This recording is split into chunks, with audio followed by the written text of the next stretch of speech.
وَلَقَدْ يَسَّرْنَا الْقُرْآنَ لِلذِّكْرِ فَهَلْ مِن مُّدَّكِرٍ۔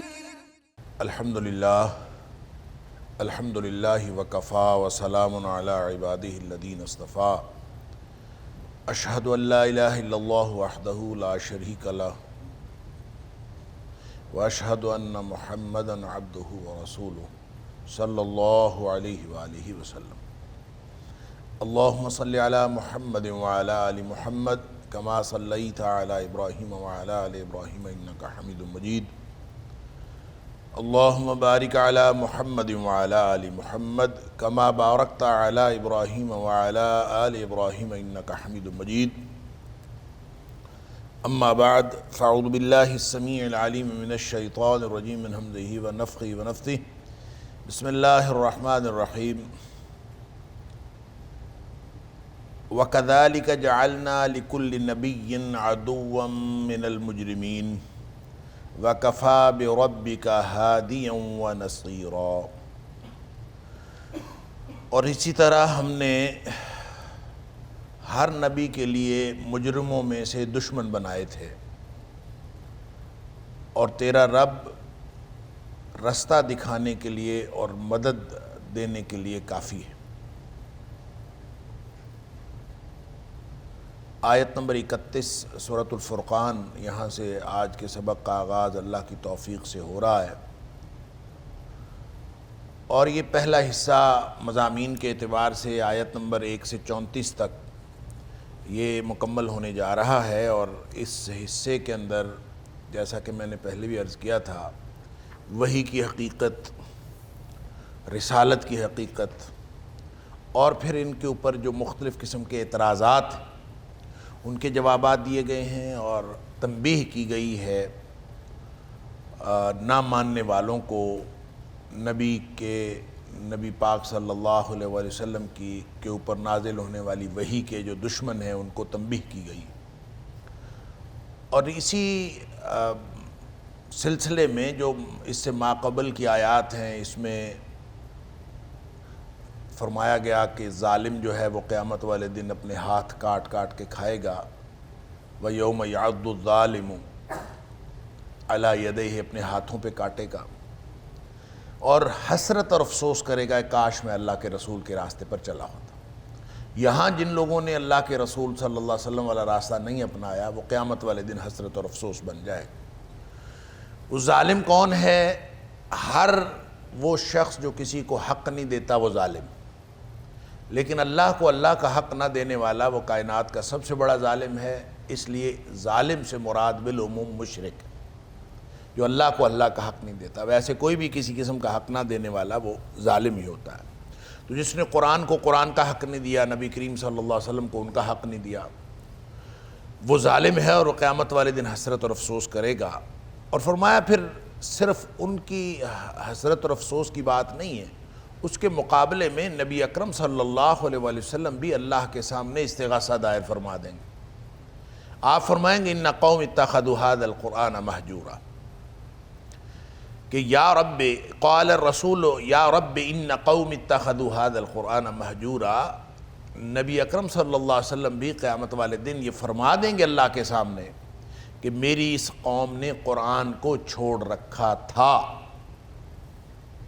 اس کے بارے میں تفصیل سے بات ہوئی تھی، یعنی اس کا تعلق دنیا کے احوال کے ساتھ بھی ہے۔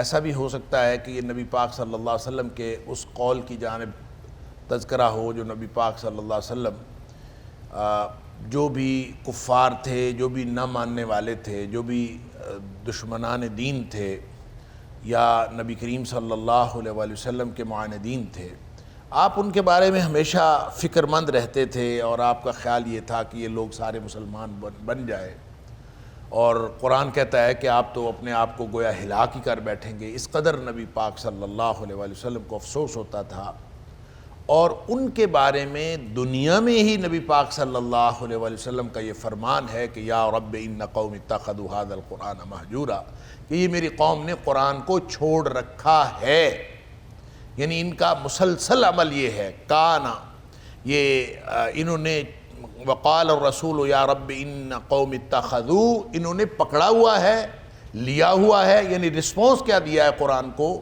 کہ اس حالت میں لیا ہے کہ اس کو چھوڑ رکھا ہے۔ اس کے بارے میں علامہ ابن کثیر نے، مختلف مفسرین نے یہ جو ہجران ہے نا، چھوڑ دینا، یہ اس کی مختلف کیفیتیں بیان کی ہیں کہ قرآن کو چھوڑ دینے کا کیا کیا مطلب ہے۔ قرآن کو نہ پڑھنا بھی چھوڑ دینے کا مطلب، چھوڑ دینا کا معنی قرآن کو نہ پڑھنا بھی ہے، اور قرآن کی دشمنی کرنا بھی ہجران ہے، کہ اس کو جس طرح دشمنان دین کرتے تھے، کفار مکہ نبی پاک صلی اللہ علیہ وآلہ وسلم کا قرآن سن کے اس کے بارے میں جو اسٹریٹجی اپناتے تھے، وہ کہتے تھے کہ لا تسمعوا لہذا القرآن، اس کو سننا نہیں ہے، والغوا فیہ، بلکہ جس وقت نبی پاک صلی اللہ علیہ وسلم کوئی قرآن کی بات کریں یا قرآن پڑھیں تو اس کے سامنے شور مچا دیا کرو، لعلکم تغلبون، تاکہ تمہاری آواز غالب آ جائے اور قرآن نہ سن۔ یہ بھی ہجران ہے۔ گویا ہجران کی کیفیت یہ بھی ہے کہ آپ قرآن کی دشمنی کریں، ہجران کی کیفیت یہ بھی ہے کہ آپ قرآن کو قرآن کا حق نہ دیں، اور قرآن کا حق ایمان لانے سے لے کر عمل کر کے آگے پہنچانے تک، یعنی اس کے 5 مراحل ہو سکتے ہیں کہ سب سے پہلا مرحلہ قرآن کے حق کا ہے کہ اس پر ایمان رکھا جائے، اور دوسرا یہ ہے کہ اس کو پڑھا جائے، اور تیسرا یہ ہے کہ اس کو سمجھا جائے، اور چوتھا یہ ہے کہ اس پر عمل کیا جائے، اور 5واں یہ ہے کہ اس کو پھر آگے پہنچانے میں زندگی بسر کر دی جائے۔ یہ 5 حق ہیں قرآن کے، اور اگر قرآن کو کوئی شخص قرآن کا حق نہیں دیتا تو یہ پھر نبی پاک صلی اللہ علیہ وآلہ وسلم نے قیامت والے دن اللہ کے سامنے یہ استغاثہ دائر کر دینا۔ اب یہ بات یہاں پہ مکمل اس اعتبار سے ہوئی کہ ایک طرف سے ظالم اپنے عمل پر حسرت اور افسوس کر رہا ہوگا کہ میرے سے بڑی غلطی ہو گئی، میں نے بہت معاملہ خراب کر بیٹھا اپنا، اور پھر دشمنان دین جو ہیں وہ جب حسرت اور افسوس کریں گے تو وہ صرف یہ نہیں کریں گے کہ ہم نے قرآن پر عمل نہیں کیا، ہم نے یہ نہیں کیا، بلکہ وہ ایک اور حسرت بھی کریں گے کہ کاش میں اللہ کے رسول صلی اللہ علیہ وسلم والے راستے پر چلا ہوتا، اور کاش میں نے فلاں شخص کو دوست نہ بنایا ہوتا جس نے نبی پاک صلی اللہ علیہ وسلم سے اور اللہ کے قرآن سے مجھے ہٹا دیا۔ گویا دین تو سارا یہ ہے، اللہ کا قرآن ہے، نبی پاک صلی اللہ علیہ وسلم کا والا راستہ ہے۔ اگر کوئی شخص اس راستے پر نہیں چلتا تو چاہے وہ متاخرین میں سے ہو، چاہے متقدمین میں سے ہو، چاہے وہ قیامت تک آنے والے کسی بھی حصے میں ہو، اگر وہ اللہ کے رسول صلی اللہ علیہ وسلم والے راستے پر نہیں ہے اور قرآن پر عمل نہیں کرتا، کتاب و سنت اس کا مرکز و محور نہیں ہے ہدایت کا، تو یہ اس کے لیے قیامت والے دن حسرت اور افسوس بن جائے گا۔ وہ دین جو نبی کریم صلی اللہ علیہ وسلم دے کے چلے گئے، اس دنیا سے تشریف لے گئے اور ہمارے ذمے لگا گئے امت کے، فَلْيُبَلِّغِ الشَّاهِدُ الْغَائِبَ، اب قیامت تک جو ہے یہ دین آگے سے آگے پہنچاتے رہیں آپ، جو لوگ موجود ہیں وہ ان لوگوں تک پہنچاتے رہیں جو لوگ موجود نہیں ہیں۔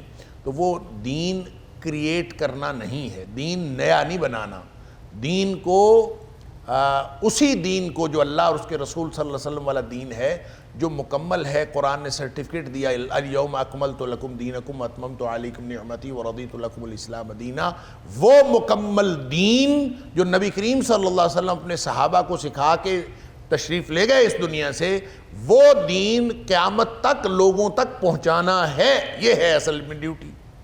اور اگر کوئی شخص اللہ کے رسول صلی اللہ علیہ وسلم والا دین چھوڑ دیتا ہے، اس کو چھوڑ کر وہ کچھ اور عمل کرنا شروع کر دیتا ہے، تو چاہے وہ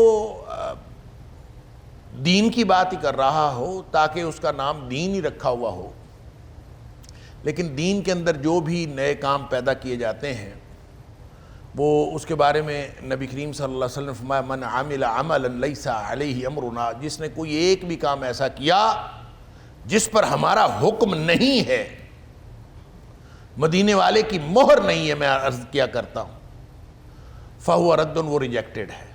یا پھر من احدث فی امرنا ھذا ما لیس منہ، جس نے اس دین کے اندر کوئی نئی بات پیدا کر دی اور وہ پہلے اس میں نہیں تھی، نئی بات پیدا کر لی، اپنے ذوق سے پیدا کر لی، کسی وجہ سے پیدا کر لی، اپنا شوق، اپنے معاشرتی حالات، اس نے کہا نہیں میں اس چیز کو دین بنا لیتا ہوں، جس میں زیادہ اپنی مارکیٹنگ نظر آئی اس نے وہ دین بنا لیا۔ اللہ اکبر۔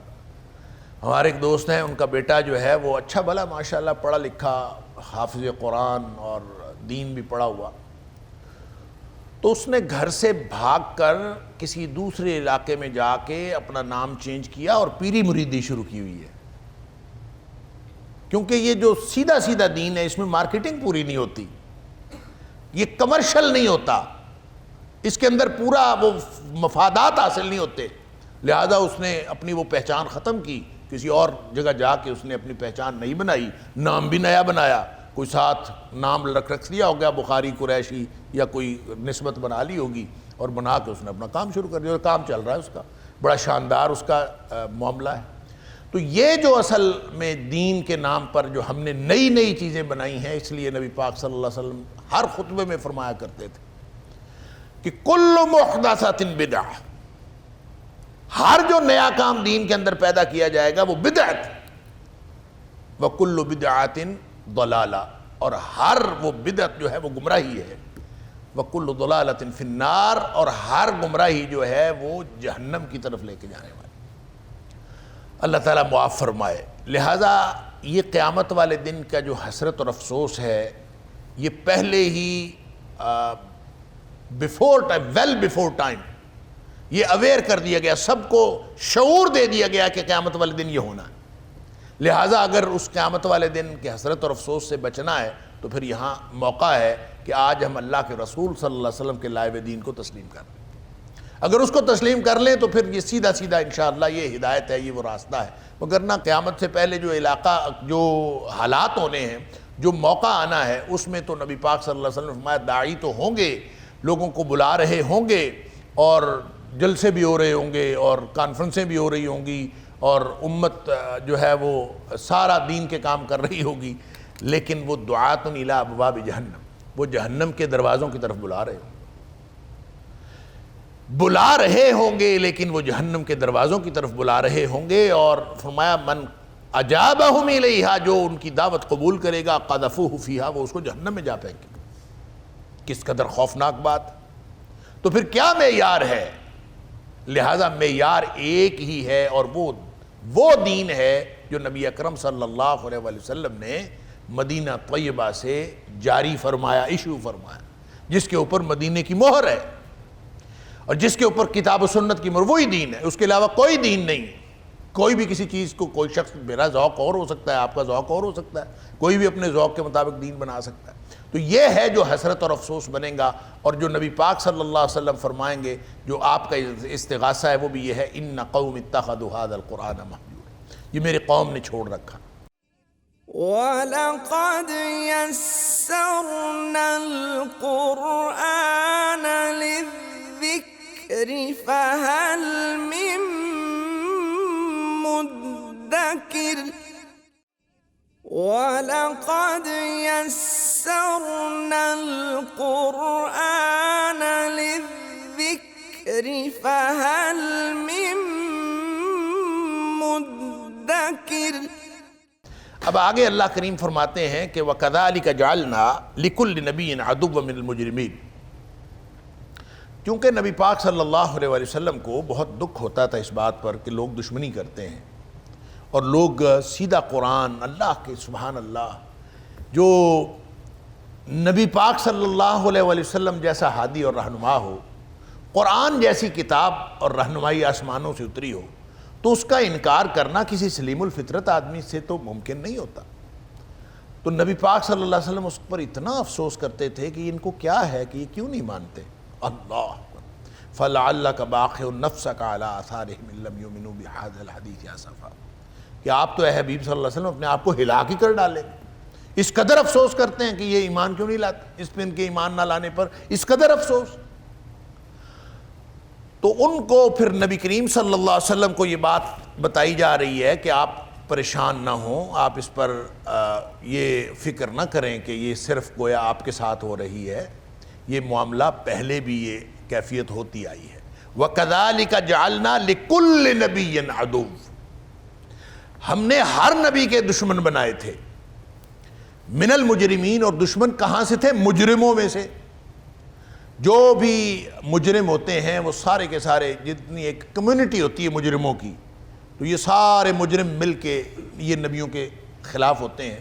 مجرم دو طرح کے ہوتے ہیں، ایک مجرم ہوتے ہیں انسانیت کے مجرم، اور ایک مجرم ہوتے ہیں جو دین کے مجرم ہوتے ہیں۔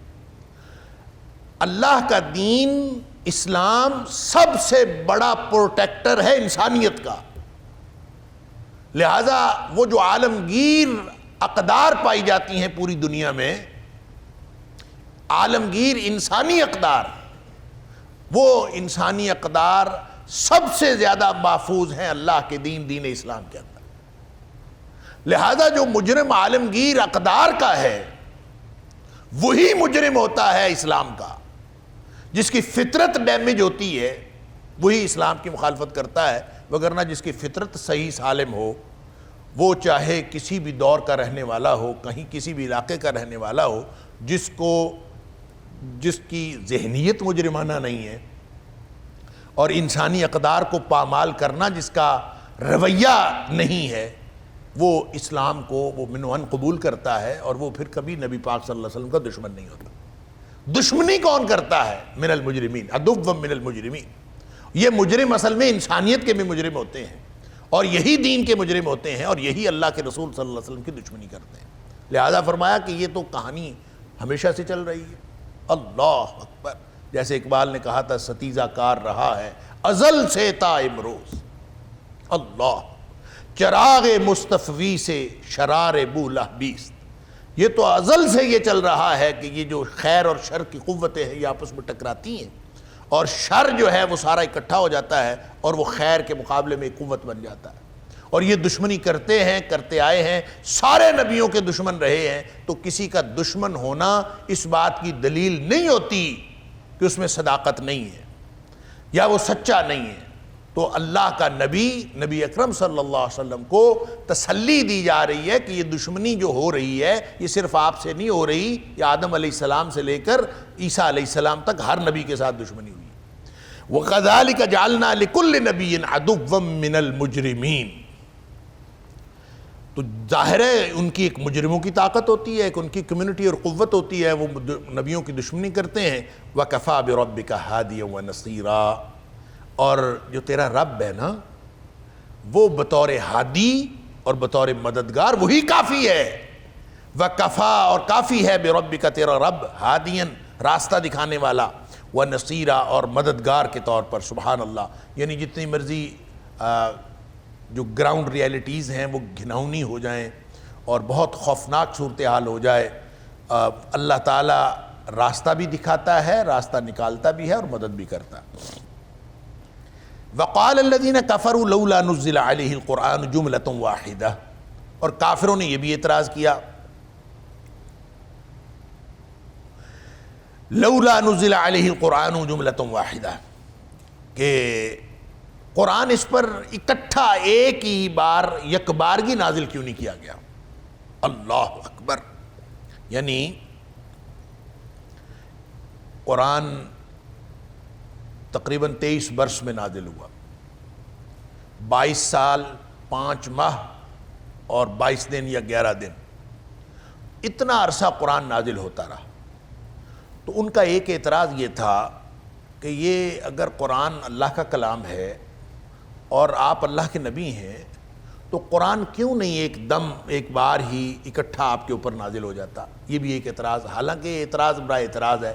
جن لوگوں نے قرآن کو ماننا نہیں، ان کا اس بات سے غرض کیا ہے کہ قرآن اکٹھا نازل ہوتا ہے یا آہستہ آہستہ نازل ہوتا ہے، ان کو اس بات سے کیا غرض؟ یہ بات تو وہ کرے جو قرآن کو پہلے ایمان لائے، قرآن پر تسلیم کرے، اور پھر اس کے بعد بات کرے کہ یہ قرآن اس طرح کیوں نازل ہوا اور اس طرح کیوں نازل ہوا۔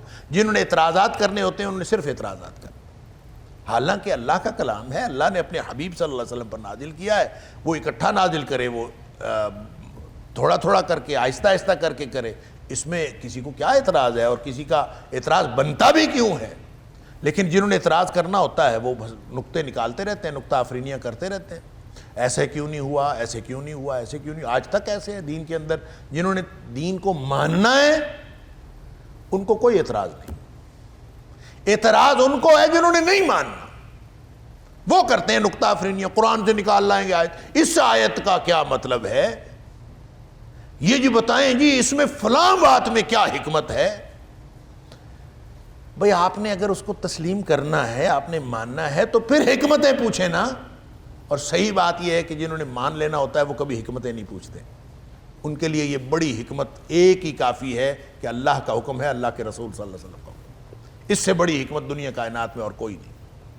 اور یہ نقطہ افرینیاں کرتے ہی وہ ہیں، اعتراضات کرتے ہی وہ ہیں جو اصل میں کافر ہوتے ہیں، مانتے نہیں. وقال الذین کفروا، اور کافروں نے یہ بھی کہا، لولا نزل علیہ القرآن، کیوں نہیں نازل کر دیا گیا قرآن جملۃ واحدہ، اکٹھے ایک ہی بار میں، ایک ہی گو میں، جیسے کہتے ہیں ون گو میں قرآن کیوں نہیں نازل ہوا. اللہ تعالیٰ فرماتے ہیں کذالک لنثبت بہ فؤادک. ان کا تو خیر اعتراض بڑا اعتراض ہے، لیکن اے حبیب صلی اللہ علیہ وسلم، آپ کا ہم اس کے ذریعے سے، اس طریقے سے، اس سلسلے سے ہم آپ کا دل مضبوط کرتے ہیں. کذالک لنثبت، تاکہ ہم مضبوط کریں، بہی ساتھ اس کے، فؤادک آپ کا دل. دل مضبوط کرنے کے دو معنی ہیں. ایک تو دل مضبوط کر، یہ ایک یعنی اللہ کریم نے ایک حکمت یہاں بھی یہ بیان فرمائی ہے. بہت ساری حکمتیں ہیں، اللہ جانتا ہے، لیکن ایک حکمت یہ فرمائی ہے کہ آپ کا دل مضبوط کریں. اور دل مضبوط کرنے کے دو معنی ہیں. ایک تو وہ جو دشمنیاں کر رہے ہیں، دشمن جو عداوتیں ہو رہی ہیں، اور یہ جو اوپر ذکر ہوا اور اس سیاق میں کہ وہ جو دشمنیاں کر رہے ہیں اور سارے مجرم کائنات کے اکٹھے ہو کے نبی اکرم صلی اللہ علیہ وآلہ وسلم کے مقابلے میں آئے ہوئے ہیں، تو ان مجرموں کے مقابلے میں اللہ آپ کا دل مضبوط کر دیتا. جس طرح سے نبی اکرم صلی اللہ علیہ وسلم کو اللہ تعالیٰ نے یہ بات عطا فرمائی، یہ امتیاز عطا فرمایا کہ نبی پاک صلی اللہ علیہ وسلم فرماتے ہیں کہ مجھے اللہ نے جو دوسرے نبیوں پر فوقیت اور فضیلت عطا کی، اس میں سے ایک بات یہ ہے کہ نصرت بالرعب مسیرۃ شہر، کہ مجھے اللہ نے ایک خصوصیت یہ دی ہے کہ میں ایک مہینے کی مسافت پہ کھڑا ہوں تو میرا دشمن مجھ سے ڈر رہا ہوتا. نصرت بالرعب مسیرۃ شہر.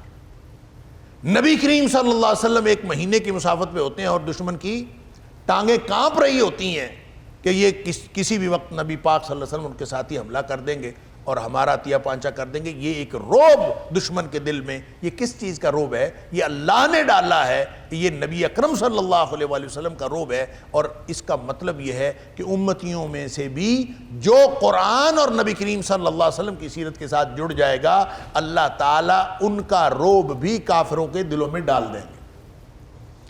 ان کی دہشت بھی ان کے اندر ہوگی.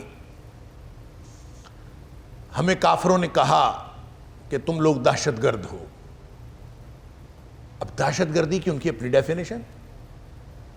دہشت تو مختلف طرح کی ہوتی. ایک دہشت وہ ہے جو گاؤں میں چور اور ڈاکو کے آ جانے کی وجہ سے پھیل جاتی ہے. لوگ کہتے ہیں کہ جناب ذرا سی خبر پھیل جائے کہ گاؤں میں چور آئے پھرتے ہیں، ایک دہشت پھیلتی. گاؤں میں ڈاکو آ گئے، فلاں راستے پہ ڈاکو کھڑے، ایک دہشت پھیلتی.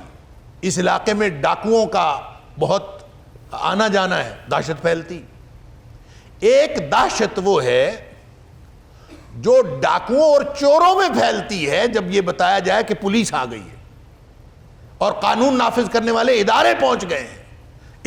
اس علاقے کی ریاست بہت مضبوط ہے، ریاستی انتظام بڑا مضبوط ہے، یہاں پہ جو افسر ہے وہ ایماندار ہے. اس کی ایک دہشت پھیلتی ہے اور وہ ساری مجرموں میں دہشت ہوتی ہے. اللہ فرماتا ہے کہ یہ جو نصرت بالرعب جو نبی پاک صلی اللہ علیہ وسلم نے فرمایا، یہ وہ رعب ہے، یہ وہ دہشت ہے جو مجرموں کے دلوں میں پہنچتی ہے. نبی پاک صلی اللہ علیہ وسلم کی دہشت جو اللہ نے ڈالی. دنیا کائنات کے مجرم جو ہیں وہ کانپنے لگتے ہیں. بڑی بڑی جو ریاستیں ہیں، بڑی بڑی جو سلطنتیں ہیں وہ کانپنے لگتی ہیں نبی اکرم صلی اللہ علیہ وسلم کے نام سے. اور یہ وہ دہشت ہے جو ایک اچھے ایڈمنسٹریٹر کی، ایک صادق اور امین کی دہشت جو ہے ساری دنیا پر پھیلتی. اور یہ اللہ کا وعدہ ہے قرآن میں، سنلقی فی قلوب الذین کفروا الرعب، کہ ہم ان قریب کافروں کے دلوں میں تمہاری دہشت ڈال دیں، وہ تم سے ڈرنا شروع ہو جائیں. تو مجرم جہاں ڈرنا شروع ہو جائے نا، اور مجرموں کے اندر دہشت پھیلی ہوئی ہو، تو سمجھ لیں کہ افسر ایماندار آ گئے. جس علاقے میں، اور نبی پاک صلی اللہ علیہ وسلم اس دنیا میں انسانیت کو تحفظ کرنے کے لیے، میں نے پہلے بات عرض کی، اسلام سے بڑا محافظ انسانی اقدار کا کوئی نہیں ہے، اور دنیا کو محفوظ بنانے کے لیے اسلام سے بڑا کوئی پروگرام نہیں ہے، اور نبی اکرم صلی اللہ علیہ وسلم سے بڑا کوئی ایڈمنسٹریٹر نہیں۔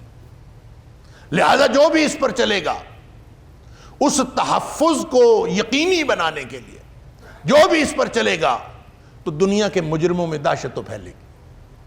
لہذا وہ اس کی اپنی جو ڈیفینیشن کریں، ایک جرم ہوتا ہے، ایک جرم کو ختم کرنے کے لیے دہشت ہوتی ہے، تو اگر کوئی مجرم ہے تو مجرم کا تو کوئی مذہب ہوتا ہی نہیں بھائی، مجرم کا کوئی مذہب نہیں ہوتا، وہ مسلمانوں میں سے مجرم ہو تو بھی مجرم ہے، وہ عیسائیوں میں سے مجرم ہو تو بھی مجرم ہے، وہ کسی بھی مذہب کا ماننے والا ہو، مجرم تو مجرم ہوتا ہے۔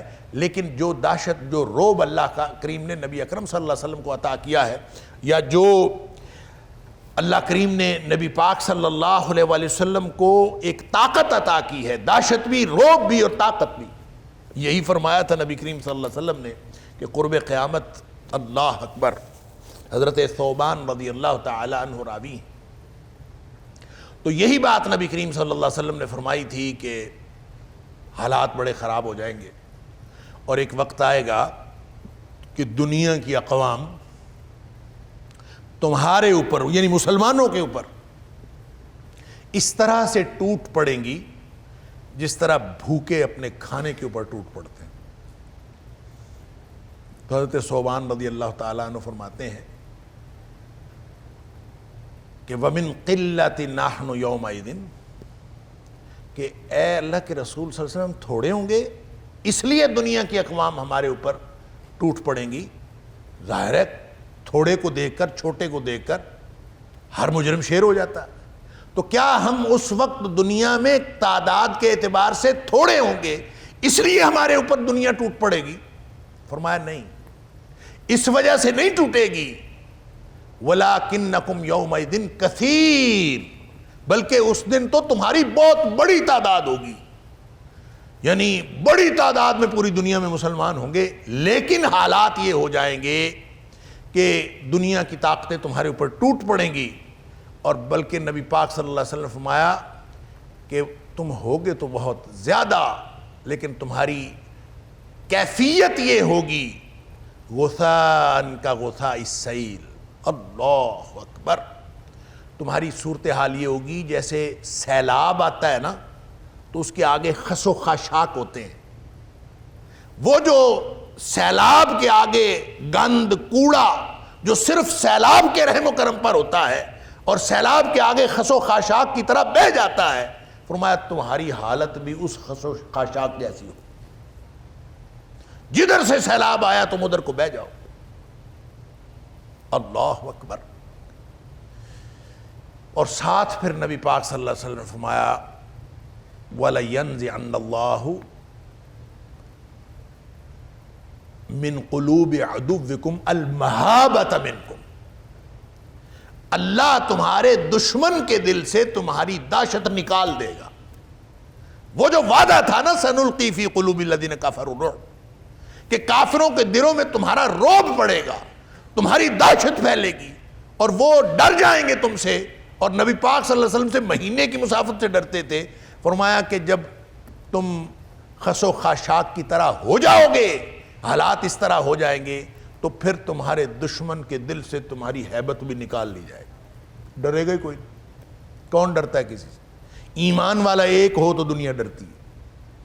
جب ہم ہی ایمان کے، ہم دستبردار ہو گئے اپنے ایمان سے، ہم دستبردار ہو گئے اپنی اقدار سے، جو اپنا سٹینڈ پوائنٹ تھا اس سے دستبردار ہو گئے۔ کسی نے کہا یہ نہ کرو، ہم کہتے ہیں نہیں کرتے، اس نے کہا یہ نہ کرو، نہیں کرتے، نبی کریم صلی اللہ علیہ وسلم کا نام نہ لو، نہیں لیتے، فلاں نہ کرو، جہاد کا نام نہ لو، نہیں لیتے، جو کہا ہم کرتے چلے گئے۔ سٹینڈ کس نے لینا تھا؟ ہم نے اپنا سٹینڈ خود چھوڑا، تو فرمایا کہ اللہ تعالیٰ تمہارے دشمن کے دل سے تمہارا خوف چھین لے گا، بس اب کوئی نہیں ڈرتا تم سے۔ وَلَقَدْ يَسَّرْنَا الْقُرْآنَ لِلذِّكْرِ فَهَلْ مِن مُّدَّكِرٍ وَلَقَدْ يَسَّرْنَا الْقُرْآنَ لِلذِّكْرِ فَهَلْ مِن مُدَّكِرٍ۔ پھر اس ساری کیفیت بہت خوفناک کیفیت تھی، تو نبی کریم صلی اللہ علیہ وسلم نے فرمایا، اب صحابہ بڑے پریشان تھے کہ تعداد بھی زیادہ ہوگی، ہم بہت ہوں گے تعداد میں، اور حالات یہ ہو جائیں گے، وجہ اس کی کیا ہے؟ اللہ اکبر! نبی اکرم صلی اللہ علیہ وسلم نے فرمایا اس کی وجہ یہ ہے کہ تمہارے دلوں کے اندر ایک بیماری پیدا ہو جائے گی جس کا نام ہے وہن، الوہن۔ تمہارے دلوں کے اندر ایک وہن کی بیماری پیدا ہو جائے، یہ ہوگا اصل مسئلہ، جس کی وجہ سے کثرت تعداد کے باوجود اور کثرت وسائل کے باوجود، افرادی قوت بھی ہے اور وسائل بھی ہیں، معدنی وسائل بھی ہیں، اسلحے کی فیکٹریاں بھی ہیں، سب کچھ ہے، دشمن ہم سے ڈرتا ہی نہیں، ایٹم بم بھی بنا لیا کوئی بھی نہیں ڈرتا۔ یعنی ساری دنیا جو ہے وہ ہمیں ایک فٹ بال سمجھا ہوا ہے، کوئی ادھر سے مارے ادھر کو، ہم کہتے ہیں نہیں ہم فلاں کے غلام تھے، اب ہم فلاں کے غلام بننا چاہتے ہیں، ہم اس سے نکل کے فلاں کی غلامی میں جانا چاہتے ہیں، اور وہ ہمیں جانے نہیں دیتا۔ آپ اندازہ کریں ڈیبیٹس کیا چل رہی، یہی ہے کغثاء السیل۔ نبی پاک صلی اللہ علیہ وسلم اس کی ڈسکرپشن یہی دی تھی۔ بیماری پیدا ہو جائے گی، الوہن نام کی ایک بیماری پیدا ہو جائے گی۔ وہ بیماری کیا ہے؟ صحابہ نے پوچھا اللہ کے رسول صلی اللہ علیہ وسلم اس بیماری کی الوہن جس کو آپ فرما رہے ہیں کیا ہے؟ فرمایا یہ بیماری ہے، اس کی دو خصوصیات ہیں، حب الدنیا و کراہیت الموت، دنیا کی محبت اور موت سے نفرت، مرنا نہیں ہے، کہیں کوئی مار نہ دے ہمیں، کہیں کوئی ہمیں پتھر کے دور میں نہ پہنچا دے، کہیں کوئی ہمارے ساتھ ایسا نہ کر دے، ایک ڈر کہ کہیں موت نہ آ جائے۔ جو موت سے ڈرتا ہے نا، کیا خیال اس کو موت نہیں آتی؟ موت اس کو بھی آتی۔ موت سے اگر ڈرے تو اس کا مطلب ہے آپ اس حقیقت سے ڈرے جو اللہ تعالیٰ نے جس حقیقت سے آپ کو آشنا کرنا ہی کرنا، اس سے ڈرنے کی کیا ضرورت؟ جو قبر میں رات آنی ہے وہ آنی ہے، آنی۔ جتنی زندگی لکھی ہے نہ اس سے ایک لمحہ آگے ہو سکتا ہے نہ ایک لمحہ پیچھے ہو سکتا ہے، پھر ڈرنا کس بات کا؟ لیکن حب الدنیا و کراہیت کہیں ہم مارے نہ جائیں، ایک خوف، اور دوسرا دنیا کی محبت کہ کم از کم ہمارے جو معاشی معاملات ہیں وہ ٹھیک ہو جائیں۔ یہ بات چلی تھی کذالک لنثبت بہ فؤادک، دشمنوں کو مقابلے میں، کذالک لنثبت بہ فؤادک۔ اے حبیب صلی اللہ علیہ وسلم، یہ جو ہم نے قرآن ایک بار نازل نہیں کیا اور اس کو آہستہ آہستہ نازل کیا ہے، تو اس کے دو مقاصد ہیں۔ مقصد تو ایک ہی فرمایا یہاں پہ، اس کے دو مفاہیم ہو سکتے ہیں۔ ایک تو یہ کہ دشمنوں کے مقابلے میں جس کو قرآن مل رہا ہو اور قرآن جیسی نعمت مل رہی ہو اور ہر طرح کے حالات میں اللہ کی طرف سے رہنمائی آ رہی ہو، تو اس کا دل مضبوط ہو جاتا ہے، اس کے اندر یہ الوہن کی بیماری پیدا نہیں ہوتی۔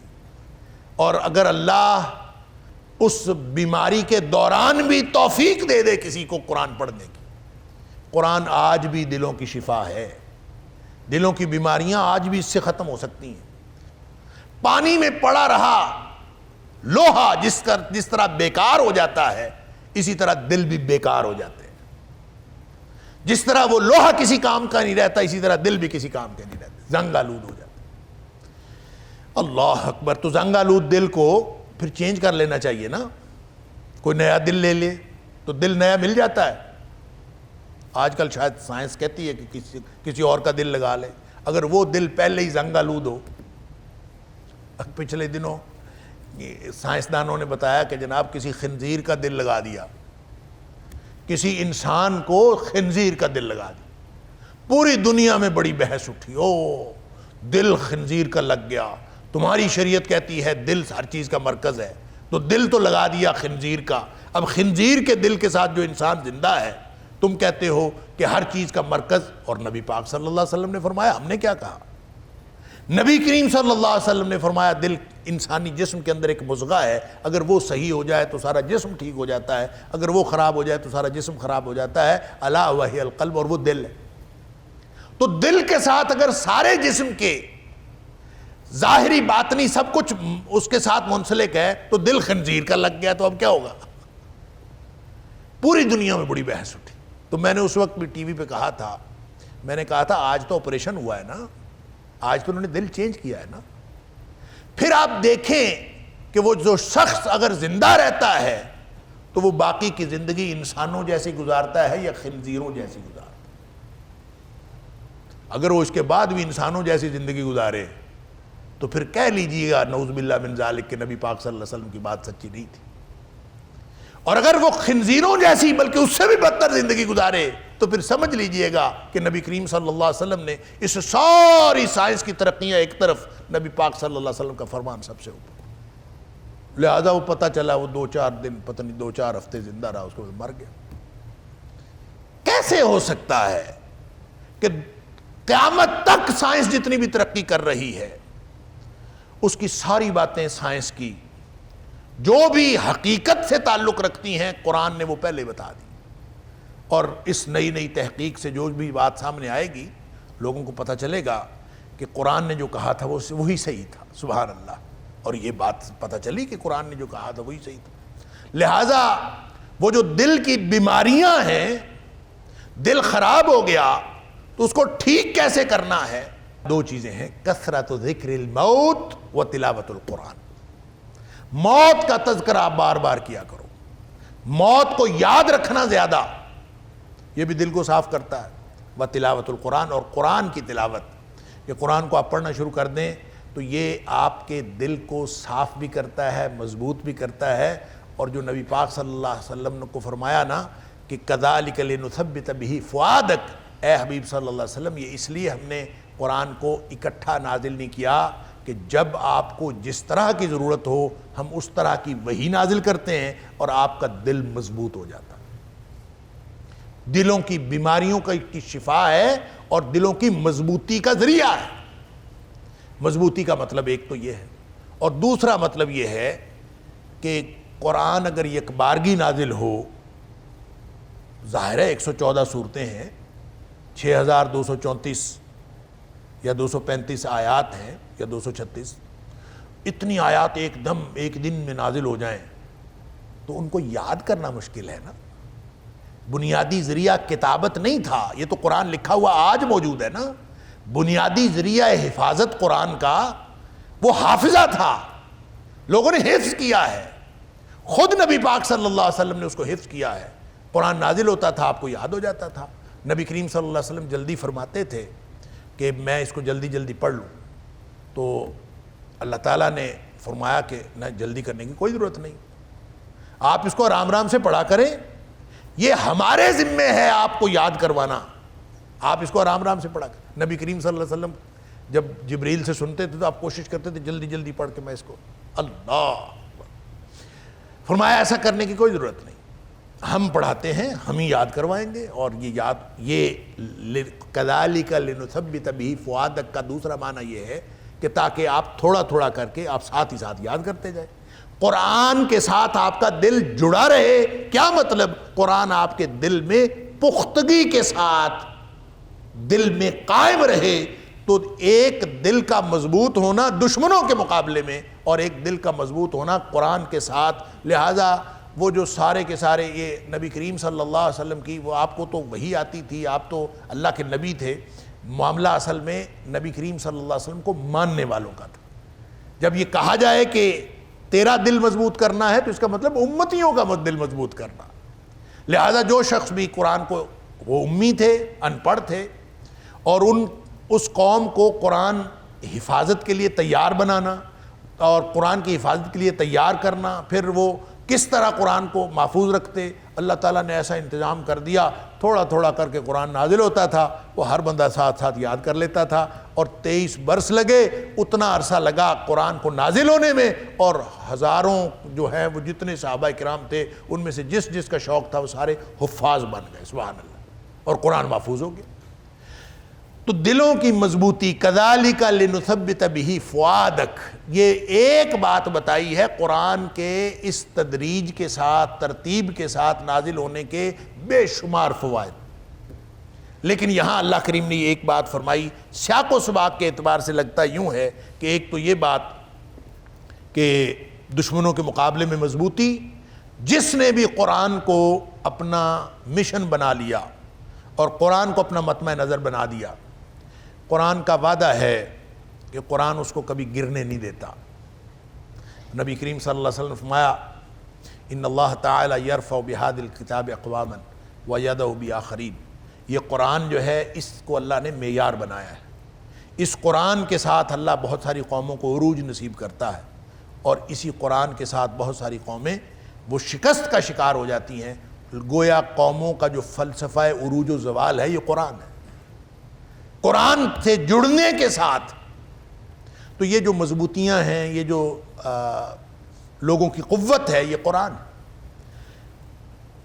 وَرَتَّلْنَاهُ تَرْتِيلًا، تو جب ظاہر ہے قرآن آپ کو یاد ہو جائے گا تو آپ اس کو پھر ٹھہر ٹھہر کے پڑھیں گے۔ وَرَتَّلْنَاهُ تَرْتِيلًا، ہم نے اس کو ٹھہر ٹھہر کا پڑھا ہے تاکہ آپ بھی اس کو ٹھہر ٹھہر کے پڑھیں۔ وَلَا يَأْتُونَكَ بِمَثَلٍ إِلَّا جِئْنَاكَ بِالْحَقِّ وَأَحْسَنَ تَفْسِيرًا، یہ ایک اور یہاں پہ اسی کی جو تسلسل چل رہا ہے، قرآن کو یک بارگی نازل نہ کرنے کی ایک اور یہاں پہ توجیہ بیان فرمائی ہے کہ اے حبیب صلی اللہ علیہ وسلم وَلَا يَأْتُونَكَ بِمَثَلٍ، وہ آپ کے پاس کوئی بھی جو مثل لائیں گے، مثل اصل میں اس کا مطلب مشابہ چیز بھی ہوتی ہے، مثل کا معنی کہاوت بھی ہوتی ہے، مثل کا معنی ضرب المثل بھی ہوتا ہے، اور مثل کا معنی کوئی کسی چیز کی صفت بھی ہوتی ہے، کوئی کسی بھی طرح کی، کو چاہے خوبی ہو چاہے خامی ہو، لیکن صفت کسی چیز کی۔ تو یہ چاروں معنی جو ہیں یہ مثل کے اندر موجود ہیں۔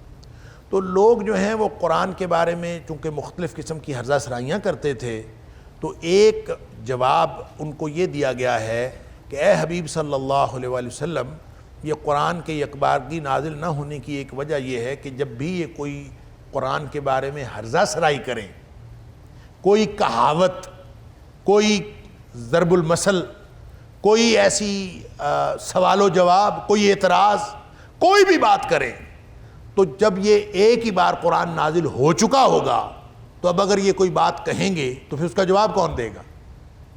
نبی کریم صلی اللہ علیہ وآلہ وسلم کو وہ زبانیں مروڑ تروڑ کے بکواس کرتے تھے اور نبی کریم صلی اللہ علیہ وسلم کی شان میں ہرزہ سرائی کرتے تھے، اور نبی کریم صلی اللہ علیہ وسلم ان کو کوئی جواب نہیں دیا، حالانکہ آپ جانتے تھے، آپ نے کوئی جواب نہیں دیا۔ جواب دیا تو اللہ نے دیا، اس کو نوٹس لیا تو اللہ نے لیا۔ لہٰذا اللہ تعالیٰ فرماتا ہے کہ یہ جو قرآن کو آہستہ آہستہ 23 برس میں نازل کرنے کی ایک حکمت یہ بھی ہے کہ یہ جو بھی سوال یا اعتراض کریں اس کا جواب دیا جائے اِلَّا جِئْنَاكَ بِالْحَقِّ، یہ کوئی چیز بھی لے کے آئیں تو ہم اس کا جواب آپ کو حق کے ساتھ بتا دیں، اِلَّا جِئْنَاكَ بِالْحَقِّ، تاکہ وَلَا يَأْتُونَكَ بِمَثَلٍ، لفظی ترجمہ یہ ہوگا کہ نہیں لاتے وہ کوئی بھی کہاوت یا ضرب المثل آپ کے سامنے، یعنی کوئی سوال، کوئی اعتراض، کوئی اس طرح کی آبزرویشن، کوئی ریزرویشن، الا مگر جئناک بالحق، ہم لے آتے ہیں اس کو حق کے ساتھ آپ کے پاس، یعنی نبی پاک صلی اللہ علیہ وآلہ وسلم کو اس کا جواب اللہ کریم بتا دیتے۔ وَأَحْسَنَ تَفْسِيرًا، کوئی مشکل بات ہے تو قرآن اس کو کھول کے بیان کر دیتا ہے۔ وَأَحْسَنَ تَفْسِيرًا، بہترین اس کی تفسیر، تفسیر کہتے ہیں کسی چیز کو کھول دینا۔ تو جب وہ کوئی چیز کنسیلڈ کرتے تھے، کوئی چیز چھپاتے تھے، ان کی بددیانتیاں، ان کی خیانتیں، ان کا نبی کریم صلی اللہ علیہ وسلم کی شان میں اس طرح کی ہرزہ سرائیاں کرنا جو عام لوگوں کے سامنے نہیں تھا، قرآن نے اس کو کھول کے بیان کر دی۔ لہٰذا یہ بھی ایک حکمت ہے کہ جیسے جیسے وہ کرتے جاتے تھے حالات و زمانہ کی کہ تقاضے کے مطابق اللہ کریم قرآن نازل کرتا جاتا تھا۔ إن هذا القرآن يهدي للتي هي أقوم ويبشر المؤمنين الذين يعملون الصالحات أن لهم أجرا كبيرا